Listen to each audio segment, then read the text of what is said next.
Hello everyone. आज से जो है ये एक सीरीज शुरू हो रही है अनअकैडमी के इस अनस्टॉपेबल प्लेटफॉर्म पर, जहां पर इंडिया के बेस्ट एजुकेटर्स आपको यूपीएससी में कौन से टॉपिक्स जो है बिल्कुल भी मिस नहीं करने चाहिए, ऐसे टॉपिक्स की ये सीरीज शुरू हो रही है। आज शाम को 8 बजे से ये लाइव रहेगी। इट मीन्स दैट कि ये अभी जो 19 अक्टूबर है वहां से रोज आपको एक शाम को वीडियो मिलेगा। इस चैनल पर जरूर आए और डेफिनेटली देखें, क्योंकि यहाँ पर प्रीलिम्स और मेंस एनालिसिस के साथ सारी चीजें होने वाली है। तो आज से इस सीरीज की शुरुआत मैं कर रहा हूं, जहां पे ज्योग्राफी इन्वायरमेंट का one of the most important topic जो आपको प्रीलिम्स मेंस हर जगह काम आएगा। मत छोड़िएगा इस टॉपिक को। एक एक चीज इसकी काम की जो है इतना सिखाऊंगा इसमें मैं कि आप कभी भी न्यूज़पेपर में भी इस टॉपिक से रिलेटेड पढ़ेंगे, भरोसा रखिए आपको सब कुछ समझ में आने वाला है।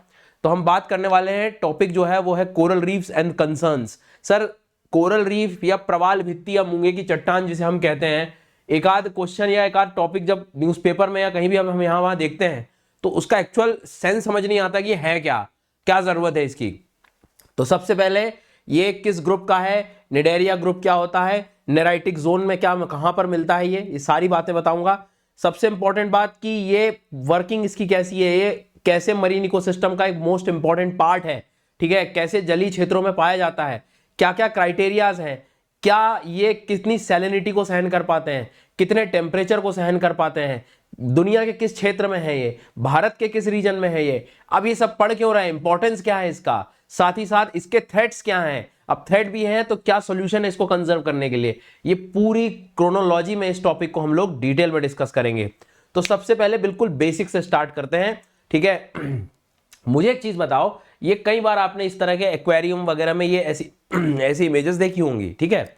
मान लो कि ये नहीं देखा आपने, तो ये हमेशा कुछ देखा होगा, ऐसा कलरफुल कुछ दुनिया देखी होगी आप लोगों ने, जिसमें फिशेस वगैरह दिख रही है और ये अलग अलग कलर का। तो इनको हम क्या कह रहे हैं अभी फिलहाल, इनके लिए जो नाम हमने यूज किया दैट इज कोरल, ठीक है, याद रखना।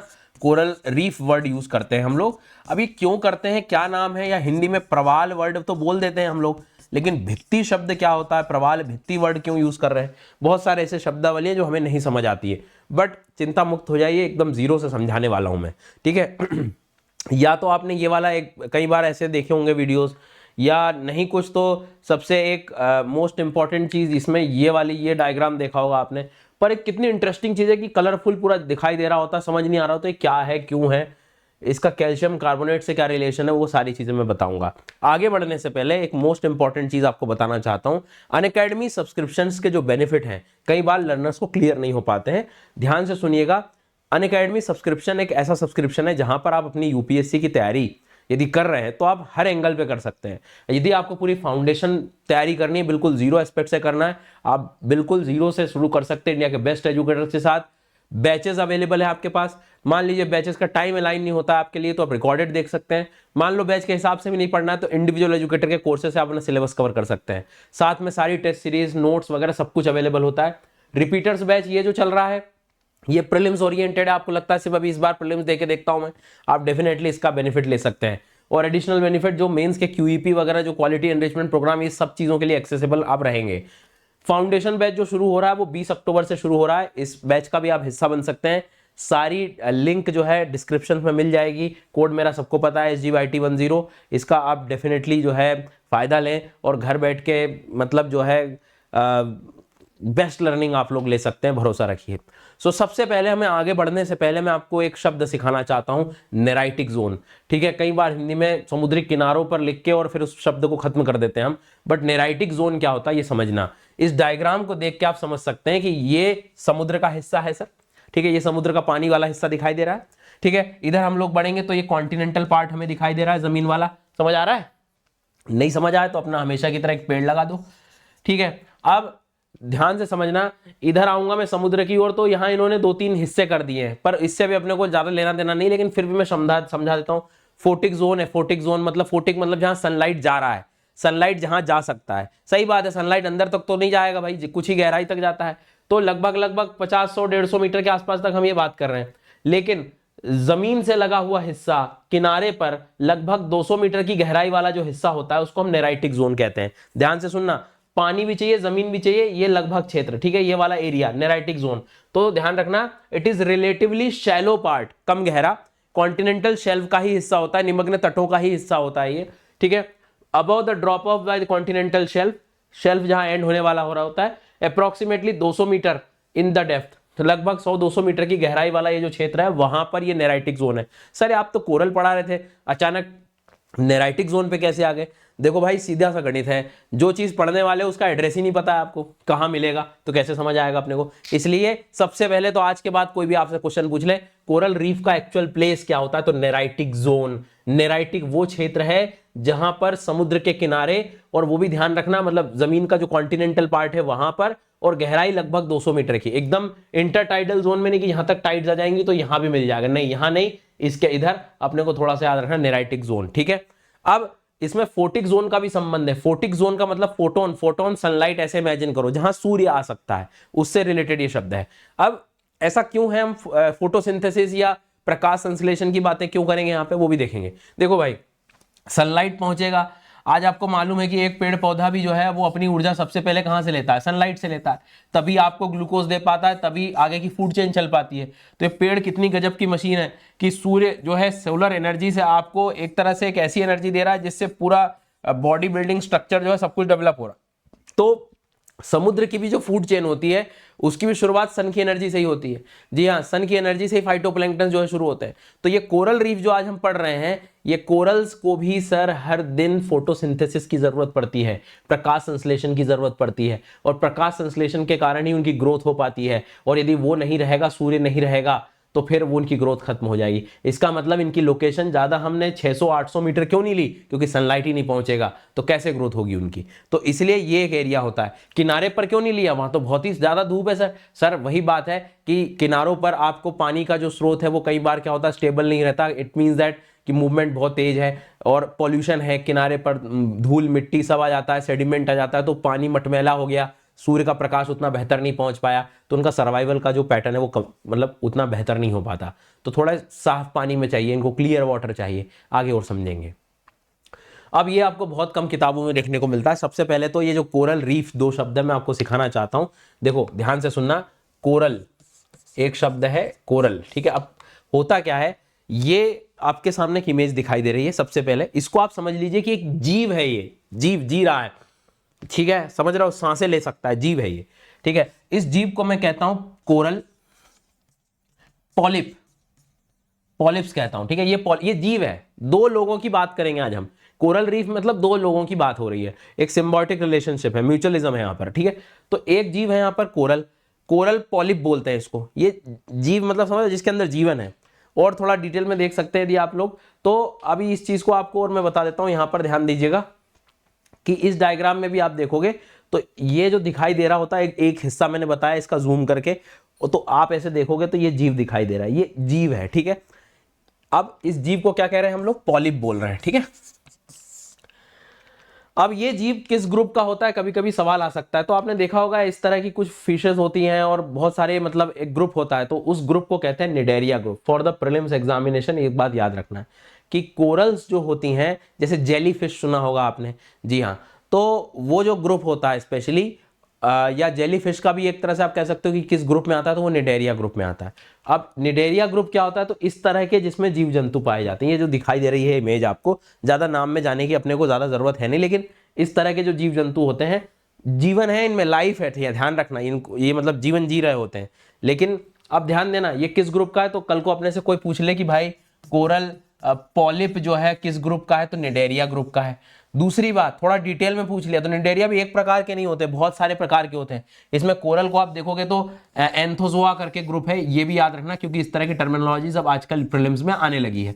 तो निडेरिया और एंथोजोआ ग्रुप के अंतर्गत ये कोरल आता है, ठीक है, कोरल आता है। तो अभी तो हमने बात करी ये जीव है, अब ये जीव हो गया। अब प्रॉब्लम क्या है इस जीव की, कि इसको चाहिए होता है भोजन, कैसे जिएगा। अब भोजन ये खुद बना नहीं पाता, सांस भी ये ले लेगा लेकिन ऑक्सीजन इसको कहां से मिलेगी, तो इसको सहारा चाहिए होता है किसी का। अब सहारा चाहिए तो उसके बदले फिर कुछ ना कुछ तो देना पड़ेगा सर, सीधे सी बात है। मतलब क्या कि यदि इसको जीवन चाहिए, इसको लाइफ चाहिए, तो इसको भोजन चाहिए, इसको ऑक्सीजन चाहिए, तो मुझे कोई एक ऐसी व्यवस्था लानी पड़ेगी, सुनना ध्यान से, एक ऐसी व्यवस्था लानी पड़ेगी जो सूर्य से भोजन बना सके और ऑक्सीजन भी बना सके। हमारा पेड़ का कभी फंक्शन इमेजिन किया आपने? पेड़ पौधे क्या कर रहे हैं, CO2 भी ले रहे हैं, फोटोसिंथेसिस की प्रेजेंस में फूड भी बना रहे हैं, और ऑक्सीजन भी दे रहे हैं हमको। तो अब ये एक जीव है कोरल, इसके ऊपर ये एक एल्गी को रख लेता है, यहां पर एक एल्गी, एल्गी का मतलब होता है जो प्रकाश संश्लेषण कर सके, फोटोसिंथेसिस कर सके। तो यहां पे दो लोग हो गए, ध्यान से समझना, ये देखो कि ये तो कोरल थे ही, इसके ऊपर ये एल्गी लग जाती हैं। अब एल्गी की क्या खास बात है, जो शैवाल होती है जैसे हम लोग कहते हैं शैवाल, इसकी क्या खास बात होती है, इसकी खास बात होती है फोटोसिंथेसिस कर सकती है सनलाइट की प्रेजेंस में, ठीक है। फोटोसिंथेसिस करेगी, फूड बनाएगी, जैसे पेड़ कैसे भोजन बनाता है वैसे ये फूड बना देगी। तो ये कोरल को फूड मिल जाएगा, ठीक है, कोरल जो पॉलिप है उनको खाना मिल जाएगा, साथ में ये ऑक्सीजन भी सप्लाई कर देगी, तो कोरल को जीवन मिल जाएगा। तो सर इसमें एल्गी का क्या फायदा, एल्गी कहेगी इसमें मेरा क्या फायदा, अरे भैया आपको जगह मिल गई रहने के लिए, समझ रहे हो। तो एल्गी को चाहिए जीवने के लिए जगह, और पॉलिप जो है, तो दो सेना है यहाँ पे, जीवन कौन है, जिसका जीवन है वो क्या है, पॉलिप है, इमेजिन सिचुएशन पॉलिप, बट इसको भोजन नहीं मिल रहा है, क्या कर रहा है, इसने एल्गी को कहा तुम यहां मेरे साथ रह लो, मैं आपको सपोर्ट दे देता हूं और तुम मुझे फोटोसिंथेसिस करके फूड और ऑक्सीजन सप्लाई कर दो। तो बस यहां पे क्या हुआ, यहां पे अब एक ऐसा सिस्टम बन गया है, ध्यान से सुनना, कि मतलब ऑब्जर्व यदि हम लोग शुरुआत में करें, स्टार्टिंग में यदि मैं आपको बता रहा था, तो ये जो दिखाई दे रहा है आपको कलर, ये एक्चुअल में हो क्या रहा है, इसमें कोरल के जो पॉलिप्स हैं वो तो मिल ही रहे हैं, और साथ में आपको एल्गी भी देखने को मिल रही है इसमें।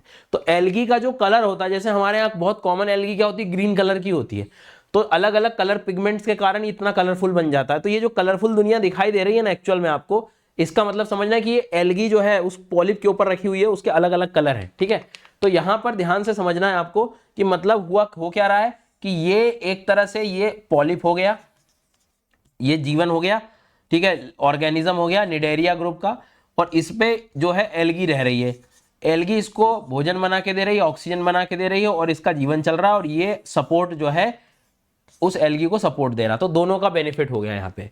तो अब अपने लिए एग्जाम में एक बहुत इंपॉर्टेंट पॉइंट है जो आपकी याद रखना है, बाकी फिर मैं आगे इसमें पढ़ाऊंगा आप लोगों को, ध्यान से सुनिएगा। बहुत सारी चीज़ें आज हम लोग डिस्कस भी करेंगे, मतलब क्या फ़ायदा है क्या नुकसान है इनका, सारी चीज़ें। सो सबसे पहली चीज़ तो यहाँ पर मैं आपको ये बताना चाहूँगा, प्लीज़ ज़रा ध्यान से सुनिएगा, कि सबसे पहले कभी मान लो थ्योरी भी आ जाए तो भी कोई दिक्कत नहीं, देखो पढ़ लो आराम से।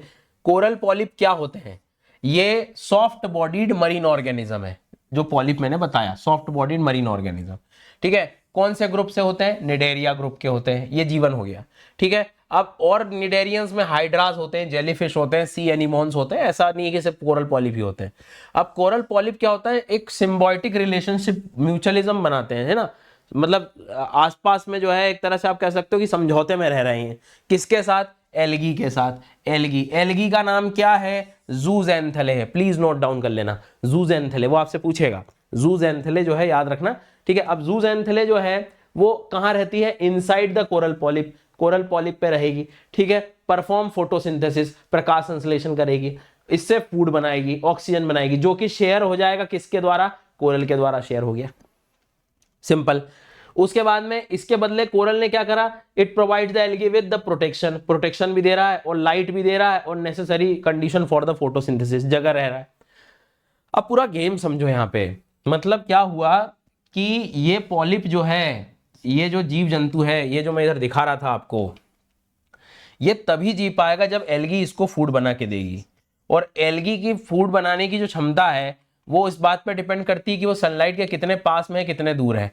अब जैसे ये एल्गी है, इसको यदि मैं समुद्र तल है, ये मान लो समुद्र का जल है ये, अब मैं एकदम नीचे बना दूं इसको, यहाँ बना दूं, तो सनलाइट आ नहीं पाएगा इसकी लोकेशन। तो जनरली हम नेराइटिक जोन क्यों बोल रहे थे, ताकि सनलाइट पहुंच पाए वहां तक, एल्गी जो है फोटोसिंथेसिस कर पाए। तो यहां पर पॉलिप प्लस नॉर्मली यदि हम बात करें तो जूजेंथले के बारे में बात हो रही है, तो एल्गी का नाम जूजेंथले, कोरल पॉलिप, तो कोरल पॉलिप वर्ड समझ आ गया अब आपको, और साथ ही साथ एक चीज ये भी समझ आ गई होगी कि जूजेंथले क्या है। तो यहाँ दो लोगों की बात हो रही है, ठीक है, पहली चीज ये क्लियर हो गई। अब बात आती है कि कल को वो आपसे कहे इसमें, अब एक थोड़ा सा इमेजिनेशन यहाँ पे करना है आपको, होता क्या है कि ये जो ऊपर ये ग्रीन ग्रीन दिख रहा है आपको, ये कोरल पॉलिप्स हैं, एल्गी से ये फूड तो ले ही रहे हैं, ठीक है, ऑक्सीजन भी ले रहे हैं, चलेगा सर कोई दिक्कत नहीं है, पर एक बात ध्यान रखना, ये कार्बन भी तो ले ही रहे होते हैं, कार्बन डाइऑक्साइड वगैरह के, नॉर्मली जब यदि हम ओशियन में देखें तो ओशन में भी हमें कार्बन डाइऑक्साइड की अवेलेबिलिटी रहती है, ठीक है। नदियों द्वारा कैल्शियम आ जाता है नॉर्मली, आप लोग देखोगे तो होता यह है कि ऑक्सीजन इसको मिल गया, किससे? ऑक्सीजन जो मिल गया एल्गी से मिल गया, एल्गी ने जो है प्रोवाइड कर दिया। समुद्र से, समुद्र के पानी से ये क्या करता है, कैल्शियम और कार्बोनेट्स को ग्रहण करते रहता है।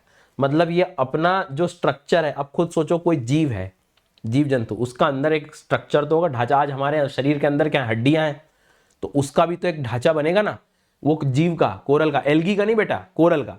तो ढांचा किससे बनता है? कैल्शियम कार्बोनेट से बनता है। तो वो क्या करता है, आसपास से ये आपको दिखाई दे रहा होगा क्लैरिटी से, कैल्शियम कार्बोनेट ग्रहण कर करके अपनी नीचे की जो है एक तरह से शेल्स, अपनी जो एक रीफ जिसको आप कह सकते हो, एक भित्ति जो है वो बनाता रहता है, एक दीवार की तरह बनाता रहता है, खुद का स्ट्रक्चर बनाता रहता है, ठीक है। लाइक ऐसे कि ये कोरल्स हो गए, पॉलिप जिसको हम कह रहे हैं, और नीचे जिस पे आपको दिखाई दे रहा है ये उसकी पूरी वॉल स्ट्रक्चर बनता है। खुद भी सोचो ना, उसको सपोर्ट चाहिए, और हमेशा ये मतलब एक तरह से फोटोसेंट्रिक होगा, ये ऊपर ही जाएंगे क्योंकि इनको सूर्य की आवश्यकता है, नीचे नहीं जाएंगे क्योंकि वो एल्गी फिर प्रकाश संश्लेषण नहीं कर पाएगी। होप कि मेरी बात यहां तक समझ आ गई होगी आपको, ठीक है। तो एक बात अब क्लियर हो गई कि सर दुनिया में अब ये कहां मिलेंगे आपको, खुद सोचो ना, दुनिया में ट्रॉपिकल रीजन्स में ही क्यों मिल रही हैं, यहीं पर क्यों मिल रही हैं, इसी रीजन में क्यों मिलेगी? सर सनलाइट की अवेलेबिलिटी है। आप यहां पर इन क्षेत्रों में देखिए, इधर बहुत बड़ी मात्रा में ऑस्ट्रेलिया में ग्रेट बैरियर रीफ जो हम पढ़ते हैं कि सबसे ज्यादा, अब वो रीफ शब्द भी समझ आएगा कि ये कैल्शियम कार्बोनेट से जो इनका स्ट्रक्चर बनता है, ढांचा बनता है, उससे रिलेटेड है ये शब्द, ठीक है। तो यहां पे आपने देखा, ये सब समझा कि दुनिया में कहां मिल रहा है, तो ये ट्रॉपिक, क्योंकि सनलाइट है, सनलाइट रहेगा तो फोटोसिंथेसिस। हालांकि कुछ एक्सेप्शंस हैं, बहुत सारी ऐसी कोरल्स हैं जो गहरे पानी में मिलती है, बट जो इन जनरल हम बात कर रहे हैं वो ये है।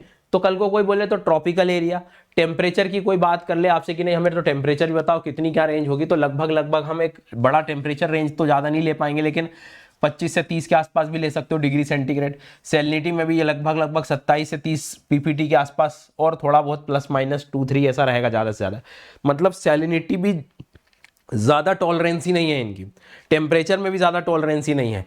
सब जो है एक तरह से स्टेनोथर्मल कैटेगरीज हैं और एक स्टेनोहेलाइन कैटेगरीज है। स्टेनो का मतलब होता है जो एक तरह से जिसकी क्षमताएं कम हो, जिसकी एक तरह से लिमिट्स कम हो। मतलब मैं आपसे कह रहा हूं यहाँ पे कि टेम्परेचर का जो रेंज है वो बहुत कम है इनका, स्टेनोथर्मल कैटेगरी हो गई वो, ठीक है। मतलब क्या कि ज्यादा उसमें नहीं रह पाएंगे। आप सोचो कि मैं यहाँ पूरी पृथ्वी पे कोरल लगवा दूं, नहीं लगेगा सर, टेम्परेचर, क्योंकि जब तक सूर्य ताप नहीं होगा वो एल्गी काम ही नहीं कर पाएगी, फोटोसिंथेसिस नहीं हो पाएगा, कोरल कैसे वो करेगा, सर्वाइव करेगा, ठीक है। तो इस बात को ध्यान रखना। तो टेम्परेचर भी जो है इसका लगभग इतना करता है वेरी, और साथ में सैलिनिटी को भी आप लगभग जो है 27 पीपीटी से 30-32 तक भी लिख सकते हो, वो कोई दिक्कत। तो इसके आसपास की रेंज आप लोग याद रखना। तो इसको फ्रेश वाटर नहीं चाहिए। अब समुद्र में रह रहा तो लॉजिकली सोचो सलाइन, नमक वाला पानी लगेगा रहने के लिए, ठीक है। पानी साफ चाहिए, क्लियर वाटर चाहिए, ठीक है। क्यों? क्योंकि फोटोसिंथेसिस हो सके। तेज बहता हुआ जल नहीं चाहिए, नहीं तो कोरल जो ऑर्गेनिज्म है, जो जीव है, वो डिस्टर्ब हो जाता है कई बार। इसलिए सुनामी के दौरान या जब बहुत बड़े साइक्लोन्स जब आते हैं तब बहुत डिस्ट्रॉय हो जाते हैं। सर ये पढ़ क्यों, फायदा क्या है सर इसका? देखो फायदा क्या है, सीधी सी बात है, समझने वाली बात है। देखो आपको मैं अभी क्या बता रहा था कि यदि ये इकोसिस्टम है, ये कोरल्स हैं, ठीक है, ये कोरल है, अब ये ऑक्सीजन मतलब फोटोसिंथेसिस से अपना भोजन बना रहा है जूजेंथेले, और इसको दे भी रहा है। लेकिन आप खुद सोचिए कि जो चीज फोटोसिंथेसिस कर सकती है, आसपास इसके ऑक्सीजन का एनवायरनमेंट बन जाएगा। समुद्र के अंदर ऑक्सीजन देने का काम कर रही है सर ये, इसीलिए इसको रेन फॉरेस्ट बोला जाता है समुद्र का। समझ आई मेरी बात यहाँ पर? तो इस बात को आपको हमेशा ध्यान रखना है कि ये जो क्षेत्र है इसे हम लोग एक तरह से रेन फॉरेस्ट भी कहते हैं। रेन फॉरेस्ट का मतलब ये हुआ कि अब हमारे धरती पे कैसे रेन फॉरेस्ट जो ऑक्सीजन सप्लाई कर रहे हैं, तो फोटोसिंथेसिस के कारण ये, जब नॉर्मली आप देख रहे हो तो बहुत सारी फिशेस को एक तरह से ऑक्सीजन प्रोवाइड करने का काम कर रहा है। और जब एक स्टडी और मैं आपको बताऊं इसका इंपॉर्टेंस, यदि आप ऑक्सीजन है तो जीव जंतु भी वहीं ज्यादा रहेंगे सर, कॉमन सेंस की बात है। तो इसकी एक इंपॉर्टेंट बात मैं ये बताने वाला हूं, प्लीज ध्यान से सुनना। देखो अभी तक हमने निडेरिया ग्रुप भी पढ़ लिया, जूजेंथेले पढ़ लिया, कोरल पॉलिप्स के बारे में पढ़ा हम लोगों ने, ठीक है। सिम्बायोटिक रिलेशनशिप होता है ये, और उसके साथ ये कैल्शियम कार्बोनेट से अपनी खोल शेल बना रहे होते हैं, ठीक है। ओशियन से ये ले रहा होता है, ट्रॉपिकल रीजन में मिलता है, टेम्परेचर की रेंज बता दी मैंने। उसके बाद में सारी चीजें इंडिया में कहाँ कहाँ मिलता है, तो कच्छ रीजन में है, मालवान रीजन में है, ठीक है, ये महाराष्ट्र वाला जो area, Lakshadweep, gulf of Mannar, Andaman Nicobar कुछ क्षेत्रों में पाया जाता है ये, ठीक है। ये भी याद रख सकते हो आप। अब मैं आपको इंपॉर्टेंस बता रहा था। सबसे पहली चीज तो यार यदि ये ऑक्सीजन सप्लाई करके दे रहे हैं हमें ओशियन में, तो बहुत सारे जो मरीन ऑर्गेनिज्म है, फिशेज हैं, उनका जीवन जो है उसी से चल रहा है, मान के चलिए, क्योंकि ऑक्सीजन सप्लाई कर रहा है सर, पहली चीज। उसके बाद में कई बार क्या होता है, मतलब बायोडाइवर्सिटी को संभालने में, अब किनारों पर ये लगे रहते हैं, किनारों पर लगे रहने से क्या होता है कि जो एक तरह से आप कैल्शियम कार्बोनेट की जो दीवार रहती है उनकी, जो पूरा स्ट्रक्चर रहता है, कई बार तेज फ्लड में, कई बार तेज जब साइक्लोन आता है तो हमारे मैंग्रोव्स को डिस्ट्रॉय नहीं होने देते हैं। ये पहले शॉक एब्जॉर्बर होते हैं, सुनामी आएगी तो पहले उसको शॉक को, सुनामी के शॉक को रोक लेते हैं। तो ये बहुत बड़ा एक इसका इंपॉर्टेंस है, ठीक है। साथ ही साथ WWF के द्वारा एक बहुत बढ़िया रिसर्च की गई थी कि यदि 1 स्क्वायर किलोमीटर का वेल मैनेज्ड कोरल है तो वो हर साल एवरेज 15 टन ऑफ फिश और other sea wood annually provide करता है। मतलब समझ रहे हो, 1 स्क्वायर किलोमीटर का कोरल के क्षेत्र में आप साल भर में जो है 15 टन ऑफ सी फूड जो है एक तरह से आप निकाल सकते हैं। और आज भी बहुत सारी जनता इस दुनिया में ऐसी है जो सी फूड पर डिपेंडेंट है, तो उनके लिए फूड सिक्योरिटी के लिए भी आप ये कह सकते हो। साथ में कोरल रीफ जो है टूरिज्म है, इंडस्ट्रीज को बहुत सारा इसका सपोर्ट है सर, मतलब मरीन ऑर्गेनिज्म तक तो ठीक है। तो इस इकोसिस्टम को क्यों ना बचाएं हम, क्योंकि नॉर्मली होता क्या है कि इसकी जो लोकेशन है, नॉर्मली 3 प्रकार के हम लोग देखते हैं कि कहाँ लगती हैं ये। तो जैसे एक प्रकार जो हम पढ़ते हैं, क्विकली जरा देख लेते हैं हम लोग, कि कई बार आप देखते हो कि किनारे जो नॉर्मली होते हैं, जिसको हम कई बार इसको एक देखो पहली चीज तो मैं आपको यहां पर ये बताऊं,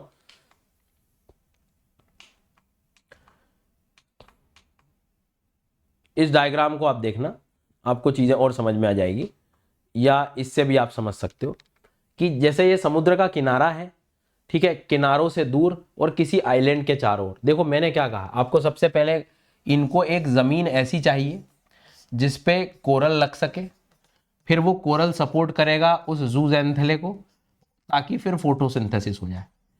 अब वो जमीन कॉन्टिनेंटल शेल्फ के किनारे मिल सकती है, थोड़ा सा दूर मिल सकती है, लेकिन गहराई उतनी चाहिए, या किसी आइलैंड के चारों ओर मिल सकती है। सपोर्ट पहले लगेगा, फिर वो धीरे धीरे कैल्शियम कार्बोनेट जमा करते करते ऊपर आ जाएंगे।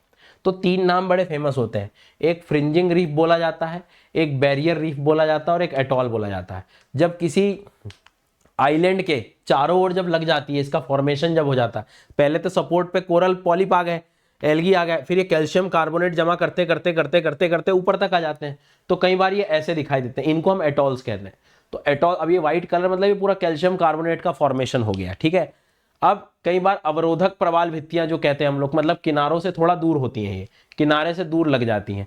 पहले क्या बोला मैंने आपको, पॉलिप है, ये जीव है, ऑर्गेनिज्म है, इसको एक सपोर्ट तो लगेगा ना सर। जमीन का हिस्सा लिया इसने, पानी में डूबा हुआ हिस्सा निकाला, इसने देखा कि पानी में डूबा हुआ हिस्सा कॉन्टिनेंटल है, फिर ये कैल्शियम कार्बोनेट जमा करते करते करते ऊपर तक आ गया, सनलाइट तो चाहिए इसको, तो ये धीरे धीरे धीरे धीरे इनकी ग्रोथ ऊपर तक हो जाती है, ठीक है। आगे बात समझ में यहाँ तक।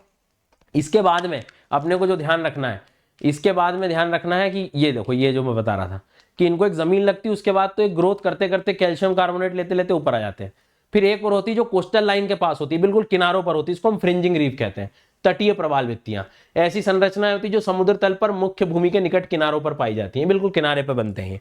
तो एक फ्रिंजिंग रीफ हो गया, थोड़ा सा जब दूर एक सेपरेटेड बाय लगून लेक, एक लेक से सेपरेट हो गया, बीच में मान लो एक लेक बन गया, थोड़ा दूर हो गया, तो उसको हम बैरियर रीफ कहेंगे। और जब किसी आइलैंड के चारों ओर लग जाए तो वो एक तरह से हम फिलहाल इसको एटॉल पढ़ सकते हैं। तो ये यहाँ पर वो कह रहा है, अच्छा एटॉल बनने के पहले भी आफ्टर ऑल किनारे के पास था कभी मान लो तो फ्रिंजिंग रीफ था, फिर जब थोड़ा सा और ग्रोथ हो गई और थोड़ा सा दूर हो गया तो बैरियर रीफ बन गया या एटॉल बन गए। तो एक आइलैंड पे भी ये चीज बन सकती है। तो यहाँ पे तीनों प्रकार की मैंने आपको चीज बता दी। इट मीन्स दैट कि कोरल के प्रकार भी कोई पूछे तो 3 प्रकार के होते हैं। किनारों के पास कौन से रहेंगे बेटा, तो सर जी फ्रिंजिंग रीफ रहेंगे। थोड़े दूर हो गए तो बैरियर वर्ड का मतलब क्या होता है, बाधा, क्योंकि ये कैल्शियम कार्बोनेट की दीवार इतनी मजबूत हो जाती है कि कोई जहाज वहाज ऐसे एकदम आ नहीं पाता। और यही बैरियर रीफ फिर क्या करते हैं, सुनामी के जल का या कोई भी वाटर का उसके कारण इसको रोक, मतलब ये सब शॉक एब्जॉर्बर की तरह काम करते हैं। तो इधर हमारे कोस्टल एरिया जो है इतने ज्यादा नुकसान में नहीं आते, तो ये हमें बहुत सपोर्ट कर रहे होते हैं बैरियर रीफ्स। अब खतरा क्या है इनको सर, खतरा भी तो होगा, बहुत सारा खतरा है। अब आपको मालूम है कि टेम्परेचर सेंसिटिव होते हैं और हमारे आए दिन ये क्लाइमेट चेंज के कारण क्या हो रहा है, क्लाइमेट चेंज के कारण हर दिन टेम्परेचर बढ़ रहा है। अब टेम्परेचर बढ़ेगा तो ज़्यादा बढ़ जाएगा तो फिर फोटोसिंथेसिस, मतलब सेंसिटिव होते हैं। एल्गी तो कहेगी मैं तो फोटोसिंथेसिस कर सकती हूँ, लेकिन वो जीव भी तो है पॉलिप, वो बहुत सेंसिटिव होता है टेम्परेचर के, वो पता लगे रहा ही नहीं, वो बिल्कुल खतरे में आ जाएगा। दूसरी बात, ओवर फिशिंग कर रहे हैं, डिस्ट्रक्टिव फिशिंग कर रहे हैं। होता क्या है, अभी आपको मैंने बताया था कि कोरल रीफ के पास में फिशिंग भी, फिशेस भी रहती है क्योंकि ऑक्सीजन में रहती है। अब लोग क्या करते हैं, वहां जाके साइनाइड छिड़क दिया, साइनाइड फिशिंग कर दी, यहाँ विस्फोट करा दिया ताकि छुपी हुई फिशेस बाहर निकले, फिर वो फिश को ले जाएंगे और ट्रेडिंग वगैरह करते हैं। फिर तो अब फिशेस यहीं क्यों रह रही है, तो भाई वो ऑक्सीजन दे रही है इसलिए रह रही है। तो ये गलत तरीके से कई बार हम फिर कोरल को पूरा डिस्ट्रॉय कर देते हैं। तो डिस्ट्रक्टिव फिशिंग, बहुत बड़ी मछलियों की जो नेट्स होती है, मॉक्सी नेट्स, उसके अंदर भी सब आ जाती है फिशेस के साथ साथ कोरल भी ले आते हैं ये लोग खींच के। तो ये गलत तरीकों से कई बार चीजें जब मैनेज नहीं हो पा रही होती हैं तो फिर ये इस तरह से आपको कोरल के नुकसान देखने को मिलते हैं। क्लाइमेट चेंज के कारण क्या होता है, साइक्लोनिक कंडीशन, बड़ी तेज बारिश हुई, उसके कारण भी जो है आंधी तूफान के दौरान जो बिल्कुल जब चक्रवात आते हैं समुद्रों में तो तब बहुत ज्यादा खतरा बढ़ जाता है। एल नीनो लानीना हम करते हैं, जिसे नहीं पता मैं क्विकली एक बार आपको बस बता देता हूँ। एल नीनो में ये होता है कि पैसिफिक ओशन के रीजन में समुद्र का जो पानी, उसका टेम्परेचर चेंज हो जाता है। अब आपको मैंने शुरू में बताया कि टेम्परेचर सेंसिटिव है, टेम्परेचर यदि ज्यादा रहेगा तो फिर प्रॉब्लम आ जाएगी। कोरल लोग माइनिंग करने लगते हैं, अंदर से कुछ प्रीशियस कोई चीज निकालनी है हमें तो, या फिशेस को निकालना है तो बारिश कई बार ज्यादा हो जाती है किसी जगह पे, तो फिर क्या होता है, वहां की सैलिनिटी कम हो जाती है। पानी बारिश होगी तो नमक कम हो जाएगा, इनको सैलिनिटी चाहिए एक पर्टिकुलर पैटर्न की। अब वही पीपीटी में नहीं मिलेगी सैलिनिटी पार्ट्स पर 1000 में, तो फिर उनके साथ दिक्कत हो जाएगी। मरीन पॉल्यूशन, जहाज जा रहा था ऑयल स्पिल कर गया, अब पूरे पानी के ऊपर ऑयल लग गया, सनलाइट पहुंच ही नहीं पा रहा है, प्रकाश संश्लेषण फोटोसिंथेसिस रुक गया, खतरा बढ़ गया सर। तो अपने आप में इसको सर खतरे भी बहुत सारे हैं, ठीक है। तो ये मतलब मेंस एस्पेक्ट में पूछे जा सकते हैं। देखो प्रीलिम्स में क्या क्या आ सकता है, क्विकली एक बार देख लो जल्दी से, फिर अपन मेंस का और आगे बढ़ाएंगे। सबसे पहले तो बोलेगा कि कौन लोग हैं, 2 लोग हैं सर। तो इसमें यहाँ पर जो कलरफुल दिखाई दे रहा है, ये कलरफुल जो चीज होती है वो क्या होती है, एल्गी होती है, वो फोटोसिंथेसिस कर रही होती है। उस एल्गी को हम लोगों ने क्या बोला, एल्गी को बोला है जूजेंथले, ठीक है। आ गई बात समझ में? यहाँ तक। दूसरी इंपॉर्टेंट बात, किस ग्रुप का है वो, जो कोरल जो जीव है, एक जीव है जिसको हम Cnidaria group, Anthozoa group, coral बोल रहे हैं, ठीक है। ये इस तरह की कैटेगरी का जीव है वो। अच्छा ठीक है, अब थ्रेट में होता क्या है, ये कोरल हो गया ना, कोरल पॉलिप, इसके ऊपर एल्गी आ जाएगी। अब थ्रेट में होता क्या है सर, एक जो सबसे बड़ी प्रॉब्लम है that is called as coral bleaching, विरंजन। ब्लीचिंग का मतलब ये है कि कल को अभी जो मैं आपको खतरे बता रहा था, थ्रेट, मान लो पोल्यूशन हो गया, ये हो गया, फोटोसिंथेसिस जैसे ही रुकेगा एल्गी छोड़ के चली जाएगी। एल्गी तो खत्म हो गई ना सर, क्योंकि मान लो सनलाइट रुक गया प्रदूषण के कारण, धूल के कारण, मिट्टी के कारण, सेडिमेंटेशन के कारण, या एक चीज पॉलिप ही खत्म हो गया, सेंसिटिव था बहुत टेम्परेचर के, तो 2 में से कोई एक चीज भी गई तो ये खराब हो जाती है, सिर्फ कैल्शियम कार्बोनेट का वो हिस्सा बच रहा होता है तो पूरी वाइट हो जाती है। तो एक कोरल ब्लीचिंग, कोरल ब्लीचिंग मतलब जब डिस्ट्रक्शन हो जाए, दोनों में से कोई एक का विनाश हो जाए। तो एक्टिविटी हम बाहर कर रहे होते हैं लेकिन हमें नहीं पता, इनडायरेक्टली बहुत सारी ऐसी इकोसिस्टम्स है जो डिस्ट्रॉय होते हैं। अब एल्गी यदि फोटोसिंथेसिस नहीं कर पाई तो ये वैसे ही चला जाएगा, तो कोरल ब्लीचिंग भी हो सकती है। तो कोरल ब्लीचिंग को मतलब ये कि जब कोरल या उसका एल्गी, जब दोनों के रिलेशनशिप में दिक्कत आ जाए, दोनों जो है म्यूचुअलिज्म को एक तरह से कोई ना कोई एक खतरे में आ जाए तो प्रॉब्लम आ जाती है। तो इसके टाइप्स भी बता दी मैंने, 3 टाइप याद रखना फॉर प्रीलिम्स एग्जामिनेशन। जूजेंथले के बारे में याद रखना, म्यूचुअलिज्म के बारे में याद रखना, थ्रेट्स के बारे में याद रखना कि किस तरह से थ्रेट है, मतलब इनडायरेक्टली उन एक सेंसिटिव है और एक फोटोसिंथेसिस करता है, दोनों में से किसी को भी दिक्कत आई तो प्रॉब्लम आएगी। कोरल ब्लीचिंग डायरेक्ट दिखाई देगा आपको, ठीक है। ये जो डिस्ट्रक्टिव फिशिंग वगैरह जो होती है, अब इसका करें क्या, जब भी आप मेंस में लिखो तो नो डाउट आप ये बातें तो सब लिख दोगे कि जो है हमें प्रदूषण नहीं करना चाहिए, हमें ये नहीं करना चाहिए, हमें ये कर लेना चाहिए, हमें ध्यान रखना चाहिए। अच्छी बात है, आपके साथ मैं भी हूँ। कुछ ऐसे इनिशिएटिव्स हैं दुनिया के जो आपको मेंशन करने ही पड़ेंगे, ठीक है। इंटरनेशनल कोरल रीफ इनिशिएटिव, ये आपको बताना ही पड़ेगा। ये ग्लोबल पार्टनरशिप है ऐसे देशों के बीच में जो हमेशा ध्यान रखने का प्रयास कर रहे हैं, कंजर्व करने का प्रयास कर रहे हैं। ये शुरू किया गया था Australia, France, Japan, Jamaica, Philippines, Sweden, UK and the United states of America 1994 में, ठीक है। जब बायोडाइवर्सिटी की बातें उस समय जब शुरू हुई थी 1994 में। हालांकि भारत भी इसका अब हिस्सा है इसके मेंबर्स में आता है। तो यहां से प्रीलिम्स ओरिएंटेड क्वेश्चन भी बन सकता है कि जो कोरल इनिशिएटिव है उसमें इसकी शुरुआत कब हुई थी, कौन कौन आता है, किसने फाउंडिंग मेंबर्स थे, ये क्वेश्चन भी आ सकता है। फाउंडिंग मेंबर्स स्क्रीनशॉट ले लो, रुक जाओ और आराम से इसको कवर करो। इसके बाद में मान लो मेंस आंसर राइटिंग कर रहे हैं तो इसमें आप इंटरनेशनल कोरल रीफ इनिशिएटिव का रिसेंटली अभी इन्होंने क्या किया है, एक नॉर्मली एक नया इनिशिएटिव शुरू किया है इसी रीफ इनिशिएटिव ने, कोरल रीफ ब्रेक थ्रू करके। कोरल रीफ ब्रेक थ्रू आपने न्यूज में रिसेंटली 11-12 अक्टूबर के दिन पढ़ा होगा। ये क्या है, एक साइंस बेस्ड इनिशिएटिव है जिसमें बहुत क्लियरली इन्होंने गोल सेट कर दिए कि कैसे हमें अलग अलग 4 अप्रोचेस के द्वारा कि कैसे हमें कोरल रीफ्स को में मतलब एक तरह से कंजर्व करना है, तो उससे संबंधित ये कंटेंट है, तो आप इसका मेंशन कर सकते हैं मेंस आंसर राइटिंग में। कोरल ट्राइंगल इनिशिएटिव क्या होता है, तो ये भी एक डायरेक्टली क्वेश्चन पूछा सकता है प्रीलिम्स में कि Indonesia, Malaysia, Papua New Guinea, Philippines और सोलोमन आइलैंड और तिमोर लेस्टे। ये पीडीएफ में आपको प्रोवाइड कर दूंगा, हालांकि आप इसको रोक के पॉज करके लिख सकते हैं, ठीक है। तो ये चीज याद रखें आप लोग। इसके बाद में इंडिया के एस्पेक्ट में हम लोग क्या कर रहे हैं, तो आप वाइल्ड लाइफ प्रोटेक्शन एक्ट का मेंशन कर सकते हैं कि हमने कोरल्स को जो है मतलब कंजर्वेशन के हिसाब से इसको शेड्यूल्स में रखा हुआ है। इन्वायरमेंटल प्रोटेक्शन एक्ट के तहत हम पूरे कोशिश कर रहे होते हैं कि कैसे भी मरीन पॉल्यूशन और ये बाकी सब सारी चीज़ें जो है वो ना हो। कोस्टल रेगुलेशन जोन बने हुए हैं कि किनारों पर हमारे जो है प्रॉपर डेवलपमेंट एक्टिविटीज़ को हम लोग थोड़ा सा कंट्रोल कर पाएँ। कोरल ब्लीचिंग यदि हो रही है तो उससे रिलेटेड अलर्ट सिस्टम बनाया हुआ है हमारे भारत में। तो इस बात को आपको थोड़ा सा ध्यान रखना है कि ये सारी चीज़ें महत्वपूर्ण है, ये सारे पॉइंट्स आपके मेंस में कवर होने चाहिए। नॉर्मली आप पढ़ते रहते हो ये, बट इनको यूज़ करना है कोरल रीफ्स में, ये चीज़ आपको आनी चाहिए। होप कि सीरीज़ में आपको ये हिस्सा समझ आया होगा। ऐसे मैं वीडियो लाता रहूँगा। अनअकैडमी पर ये सब्सक्रिप्शंस के बेनिफिट आपको पता है कि एक रिपीटर बैच है और एक फाउंडेशन बैच है। फाउंडेशन बैच उन सभी लर्नर्स के लिए होता है जो जीरो से शुरू करना चाहते हैं, जिनको अपनी लर्निंग को बिल्कुल एक नई दिशा देनी है। इंडिया के सारे एजुकेटर्स आपको पढ़ाएंगे, टॉप जो एजुकेटर्स हैं, और सारे सब्जेक्ट एक्सपर्ट्स आपके लिए अवेलेबल हैं। यहाँ पर टेस्ट सीरीज अवेलेबल है, नोट्स है, डाउट क्लियरिंग सेशंस है, सारी चीज़ें।